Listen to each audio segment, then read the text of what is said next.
या राजकारण मुद्द्यावरती करावंसं पुन्हा वाटतं येऊया. शेतकऱ्यांच्या तुमच्या दुःखाचं. दोघांची पुन्हा हे एकदा मी मला चर्चा विचारायचं करणार आहे. पण आता मी शेतीतज्ञ अजित नवले यांच्याकडे जाणार आहे. अजितजी, ज्या पद्धतीने आता मदत मिळती आहे किंवा मदतीची आशा आहे कुठेतरी केंद्रातनं, ते पाहता मदत किती गरजेची आहे आणि जी मिळते ती पुरेशी असणार आहे का, काय सांगाल? हे बघा, सबंध महाराष्ट्राचं जे आज चित्र आहे त्यामुळे मदतीपुरता हा विषय आता सीमित राहिलेला नाही.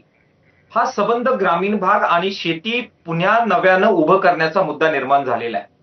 किल्लारीमध्ये ज्या प्रकारे भूकंप आला आणि त्यातून सगळा प्रदेश नष्ट झाला, त्यावेळी घरं बांधण्यापासून सुरुवात करावी लागली.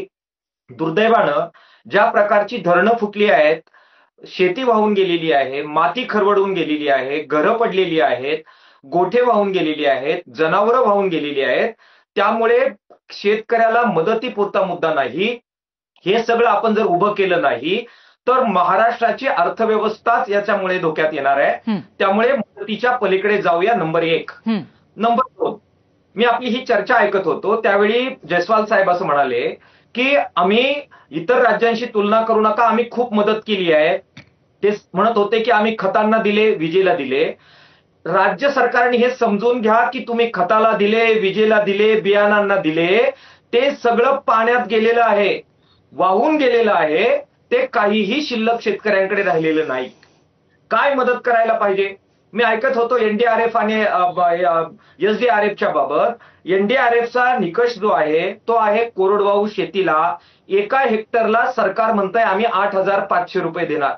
एका हेक्टरमध्ये 8,500 म्हणजे मॅडम एका गुंठ्याला 85 रुपये. एक थाळी सुद्धा, जेवणाची एका वेळची थाळी सुद्धा 85 रुपयात येणार नाही. त्यामुळे दुःख केवढं आहे आणि मदत किती दिली जाते ते बघा. अनिल बोंडेजी माझे मित्र आहेत, परंतु ते आता सांगत होते की मदत मिळायला लागलेली आहे. बरोबर ती मदत बरोबर आहे अजितजी. तुम्ही आकडेवारीच्या माध्यमातून खूप उत्तम पद्धतीने अधोरेखित केलंय की किती जास्त मदतीची गरज आहे आणि मला असं वाटतं की त्यामुळेच विरोधक आक्रमक होताना दिसत आहेत. हाच मुद्दा घेऊन मी दानवेजींकडे पुन्हा एकदा जाते की